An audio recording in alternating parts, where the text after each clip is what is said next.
Alright. Time to take things back to where they all started. With the 49 Ford.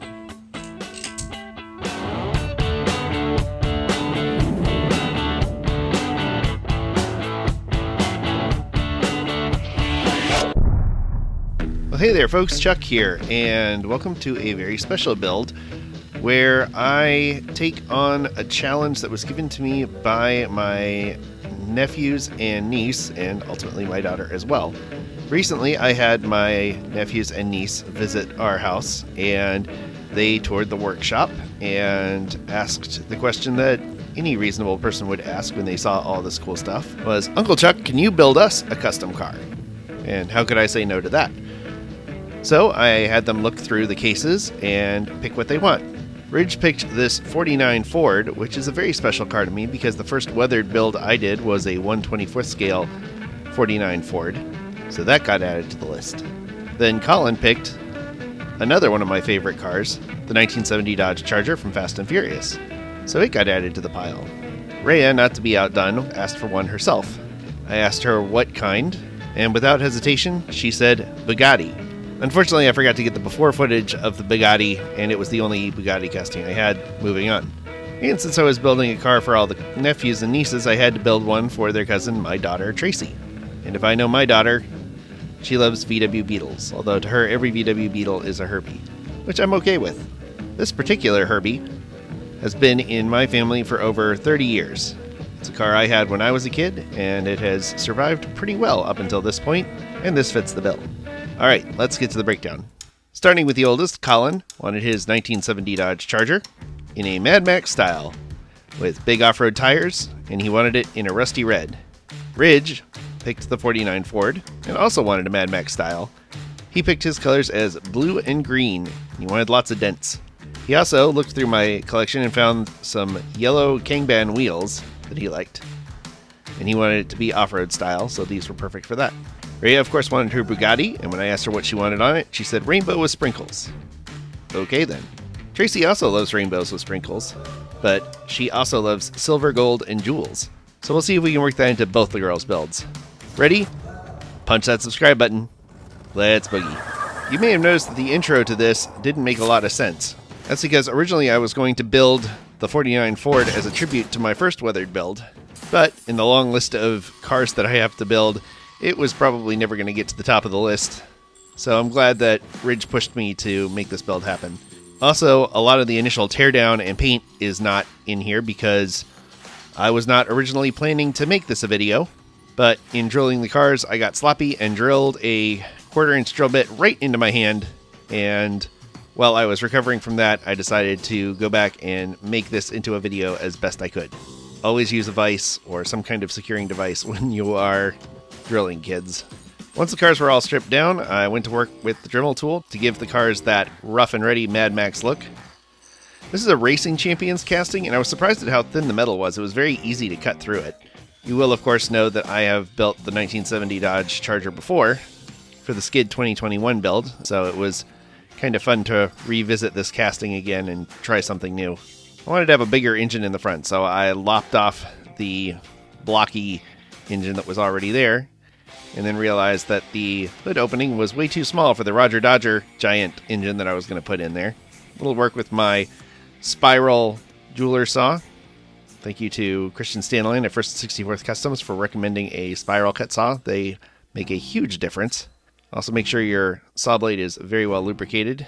Then it was off to airbrushing. It's kind of fun building a whole bunch of cars at once because you have to do less cleaning as long as you're okay with kind of similar colors on things. I went with the triple colored seating on the inside of this one just because I really like that look, having a red seat, a black seat, and a tan interior, and some subtle dirt wash to give everything a good dusty look, and the same for the 49 Ford. And then it was time to get some parts. These Dollar Tree toys and some old diecasts made for some worthy donor pieces. These accessories are for a much larger toy, like a G.I. Joe scale toy, but little bits and nubbins of them are perfect for Mad Max or Gaslands style builds.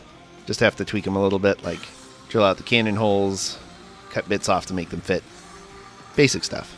I wanted both of these cars to have some kind of roof-mounted armaments, and these kits fit the bill just fine. The 49 Ford had this all-metal base, which was really nice. It made for it being a little tricky to make things cut and fit, but like I said, the metal was very thin. These are from a Maisto car that our friend Eddie Castro made. It had these really cool bumpers on it, and I thought they would work great for a Mad Max style build. Sorry, Eddie, for cutting up one of your cars. Before painting, I decided to attach all of the different accessories and greebles and whatever you want to call them, and then paint everything, and then paint it all on the cars so things would be more secure. I drilled a small hole in the upper corner of this wing window to mount a hot rod style rearview mirror made out of a Hot Wheels axle that is cut and bent. And this is some lead line that has been twisted together and made into cables. Always make sure you wash your hands after handling lead line. You can also use solder, which sometimes is made of lead, sometimes it's not. Either way, it's a good idea to wash your hands after you've handled any kind of metal like that. And then use some square tube to create some pretty secure axle holdings for each vehicle. The spare tire mount on the back of the Charger. Then I took a break from those and went to the Baja Bug, which had some pretty heinous casting lines on it. The Bugatti was the Hot Wheels one from that 3-car pack. That's the Bugatti Chiron or Chiron. And it was nice because I was doing 2 rainbow builds. I was able to add the colors one at a time on each, and as the colors came up for the other vehicles, I would just paint them as well. In between red and orange, I did the rusty red for the Charger, and then continued to work down the spectrum for the Beetle until we got to green, and then add those to the Ford. I wasn't following any particular pattern with the colors. I just wanted to add spritzes here and there as I saw fit. These are from the AK Interactive Bold Color set, and they are fantastic. They are really great to airbrush with and very bold colors. I then took the Stuart Simple Culture Hustle Metallic set, which is a fantastic acrylic metallic set, and with a stiff brush and a toothpick, did a little flicking. So there's silver, gold, dark gold, and copper sprinkled all over these cars to give it a nice sprinkled look. I was telling the kids about Stuart Simple's World's Blackest Black and World's Pinkest Pink, and Rhea loves pink, so she absolutely wanted some of the World's Pinkest Pink on her car. And I did Tracy's interior in purple because she loves purple, and splattered some of the World's Pinkest Pink on it. And when I was done with the World's Pinkest Pink interior, I sprinkled on some purple on top of that. I used my white toner printer to print up some Herbie decals, because Tracy loves her some Herbie, and some custom decals for all of the other builds, making sure everybody got their name and got a special number. Tracy got 53 because she loves Herbie, and the kids got numbers corresponding to important dates in their lives. I found a photo of a Bugatti Chiron grill and pasted that in place. And because the kids are all in Florida and I was doing a Dodge Charger build, I had to do a little bit of a nod to our favorite orange Charger. I decided to hand paint on the blue for the Ford's doors, less masking that way, and when you're doing a matte finish it doesn't really matter. Then it was time to paint some of the accessories and get them test fitted and get the rest of the custom decals applied. The boys both asked for the World's Blackest Black at some point on their vehicles, so they all got some really dark chassis. Tracy got some nice ultra black negative space on her Baja bumper, and Rhea got some on her engine and her taillight area. This black is also great for doing interiors and fender well areas where you don't want people to see up in there, and it kind of takes away some of the realism. It's nice to have things just kind of disappear into the black in the caverns of the car. It makes it look a lot bigger than it really is. There's that silver and gold again. Is it realistic? No. Does my daughter love it? Yes. And that's what really matters. And of course, what's a Mad Max style build without a replaced body panel? And it was time for some jewels. I wanted to bedazzle the interiors of both of the girls' cars and keep them secured in there so the kids could play with them and they would stay in place. But you could still see them through the windshield. And I added a couple of ruby red taillights to the back of the Chiron and took advantage of the flat front on the VW to add some rhinestone headlights and some taillights and some turn signals. These turn signals were incredibly problematic because they are so small.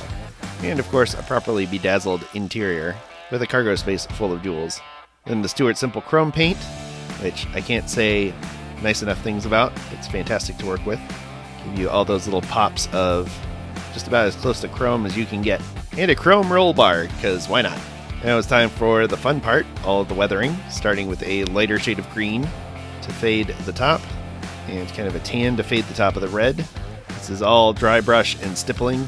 Then add the chipping color paint, take that right to the edge of the fading, and follow that up with a couple layers of rust color, starting with dark and working my way to light. Make sure to highlight some rust on the chrome and the chain link, which that chain link is of course just screen from any old screen door repair kit. And then adding some various accents of grays and gunmetals here and there, especially under the areas where the turning on the turrets would have kept the metal from corroding and have it be more of a chipped bare metal. And catching up all the final details, the trimmer on the windows, and adding some rhinestone headlights to Ridge's build, make them look more like spotlights that have been fitted to the car afterwards, and some brushed on matte finish. I gave Colin one of my favorite little accessories, the rag and the fuel filler cap. And here's those Kanban wheels. I can't blame him for picking them. They are absolutely gorgeous. And it's the first time using them. They were very easy to work with. It's time to snap everything together on the boys' builds and get to final details. Spent things like Nuln oil washes and some more chipping effects on the wheels and some black panel liner on all of the high detail spots. Last step, give it that dusty look, courtesy of some Tamiya weathering powders. I'm using sand and light sand here, and it works out great on wheels, tires, undercarriages. Really sells the dusty look. I used some exhaust weathering powders on the smokestacks for Colin's car, and then some strategic covering of ultra matte varnish to seal up the bottoms of the cars where the dust was, and cap them off with painting on the taillights so they stay nice and shiny. It was time to snap together the girls' cars. Since they wanted shiny builds, and since I had already applied numerous coats of polyurethane clear, there was nothing left to do but give them the decals and the numbers. Once that was done, it was time to make the reveal. And Tracy had been waiting very, very patiently for her car, so the next morning after they were finished, I asked her to come by. Hey Tracy. Yeah? Come here, I want to show you something. Do you get it for me? Mm-hmm. I finished it.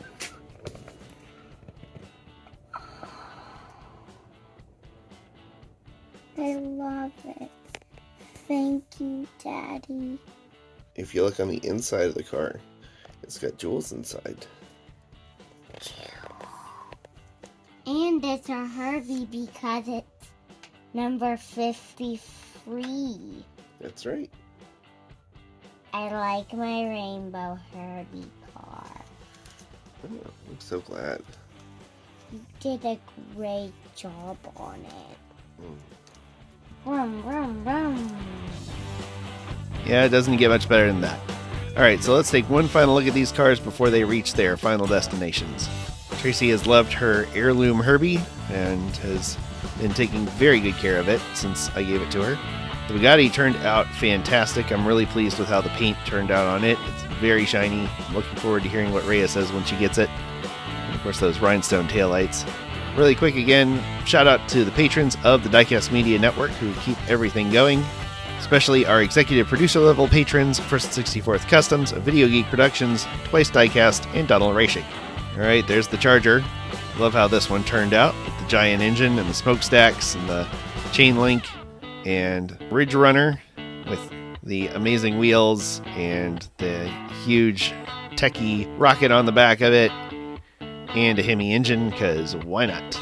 Well, this was a blast of a project, and I want to thank my nephews and niece for their patience as I worked on these, and a lot of stuff happened, but I'm glad they're finally done, and I can't wait to get these into their hands, and really appreciate working with them. It was fun to have them provide their input on the cars, and once again prove that no matter who you are, there's a diecast for everyone.